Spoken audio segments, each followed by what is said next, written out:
Hi YouTube. Okay, today's Friday. My topic of today is music, and I'm gonna try not to ramble in this video. I've been redoing videos over and over again because I catch myself rambling, and it's a problem. I'm trying not to ramble.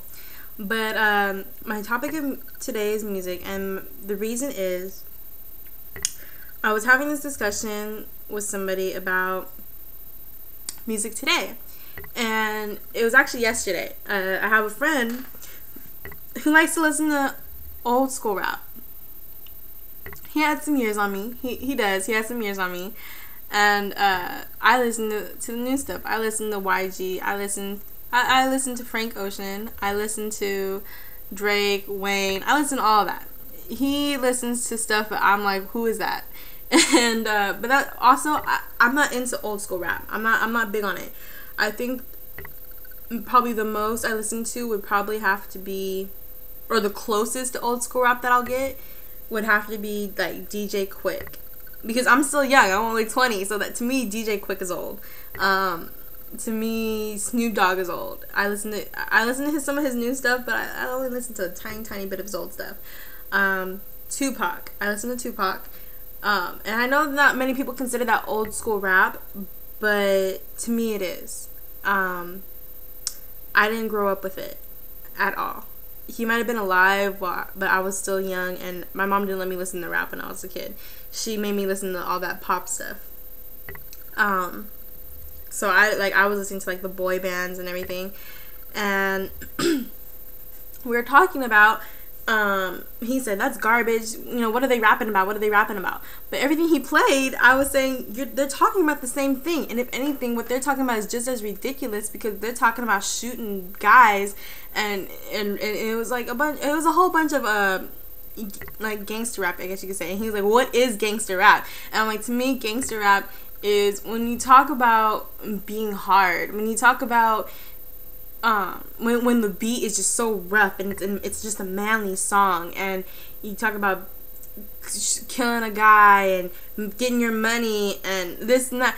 To me, that's gangster rap. It might not necessarily like promote being in a gang or talk about a specific gang, but to me it's gangster rap because you're trying to be hard. You put out this show calling yourself a G, which people refer to as gangster. Anyways, we got into this conversation. I said, well, you're playing just everything that you're listening to is stuff that we do today. And he's like, well, when you listen to Ice Cream Paint Job by Lil Wayne, is he talking? I'm like, he is, but I love the way he puts it. I love his lyrics.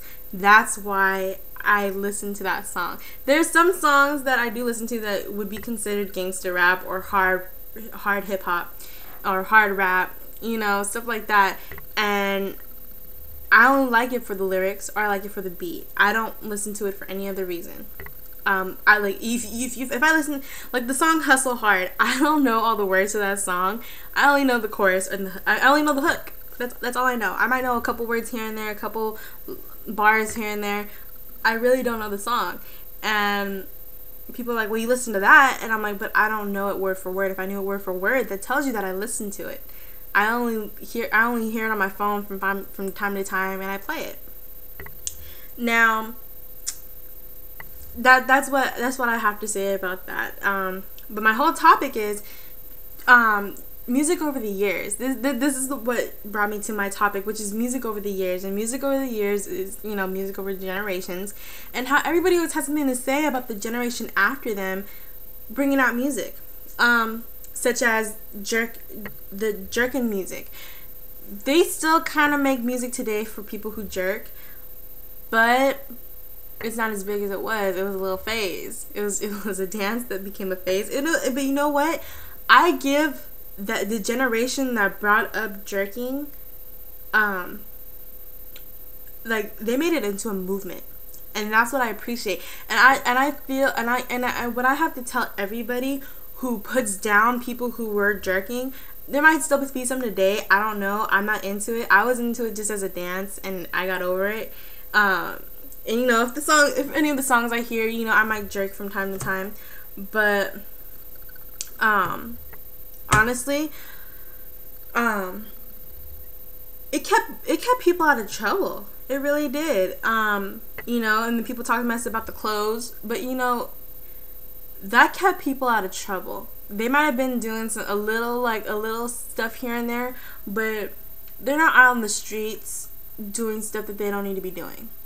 And you know, and I think that older generation should have appreciated that. Instead of talking down so much about them and saying how stupid it was, they should have been more positive about it and been like, you know what, at least he's doing something positive. It's not something negative, you know, because it was mainly guys. And I have a cousin who did it, and they always talk mess. And I talked a little mess myself, because I was just like, you know, it's old, get over it. And and to me, I see it as a movement. And you know what, I give praise to those who were younger than me, because I talked to a lot of people who were doing that, or people who knew people that did that. And you know what, I give praise to you guys, because you guys made it into a movement, you know. And it wasn't anything negative at all. Music, the only reason I liked the music was because it was dirty, and that's the reason why I liked it. I have a natural draw towards dirty music. I don't know why, it's just more catchy to me. So stuff like Vixeny and T and stuff, I was rapping it, but I wasn't really big on the whole jerking scene. But anyways, my whole take on it is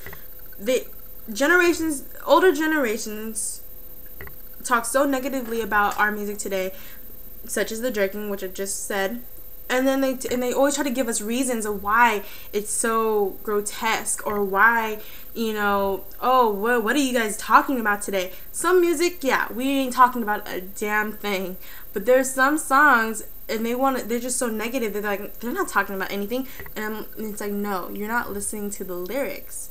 And then they're like, well, or they talk about Lil Wayne, I don't know what he's saying half the time.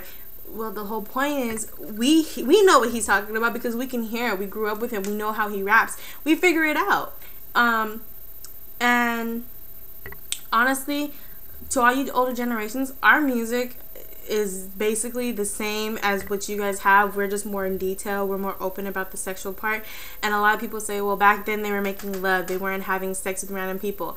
Newsflash, men are men, and they're having sex with other women. I'm sorry, that's just the way it is. They were.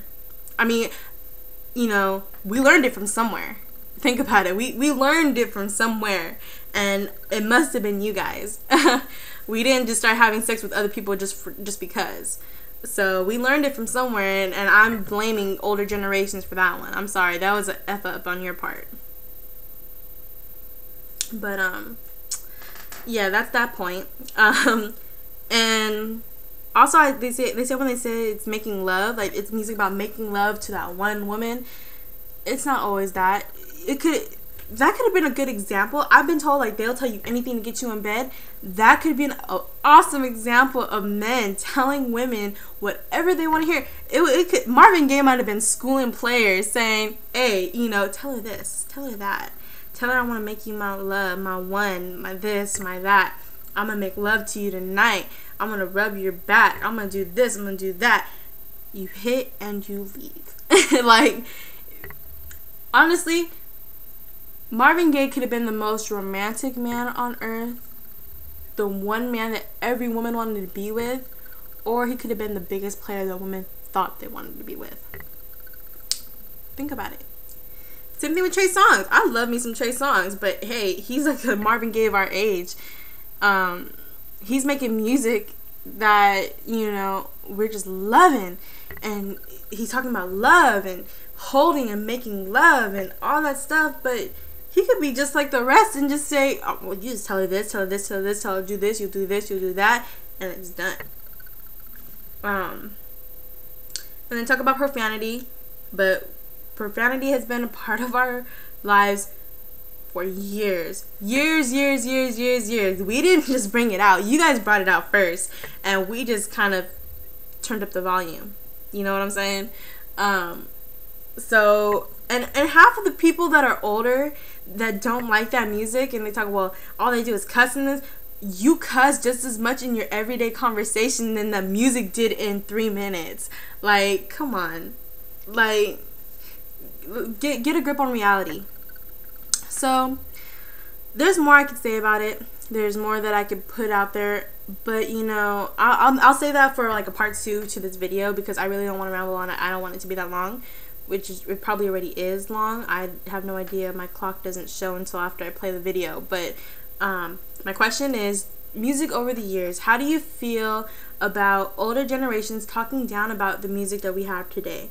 The way I see it is, if they're making money, more power to them. Somebody likes it.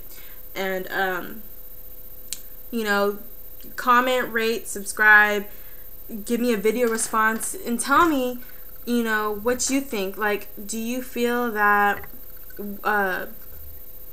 do you feel that older generations are telling the truth? And I'm not talking just to the young generation, I'm talking about older generations themselves too. Do you feel that you are correct? Do you feel that you are wrong? Do you feel that what I say is correct? Do you feel that I'm wrong? Give your opinion. What do you think? Do you agree? Do you disagree? Why not? And just let me know, and indulge in my conversation, indulge in my topics, because I'm curious to what other people think about that. And I'm going to have a part 2 to this. I don't know when I'll do it, but I'm going to get more in detail with music, because I'm very opinionated when it comes to public opinion and public and society, and it's specifically with music, with the media altogether. So I'll probably have a part 2 to this, and I'm probably going to base a lot of my topics off of this conversation. So yeah, let me know. And you know, the email is blackj@ymail.com if you have a topic that you'd like to discuss or like me to give my opinion on. And yeah, so thanks for listening. Bye.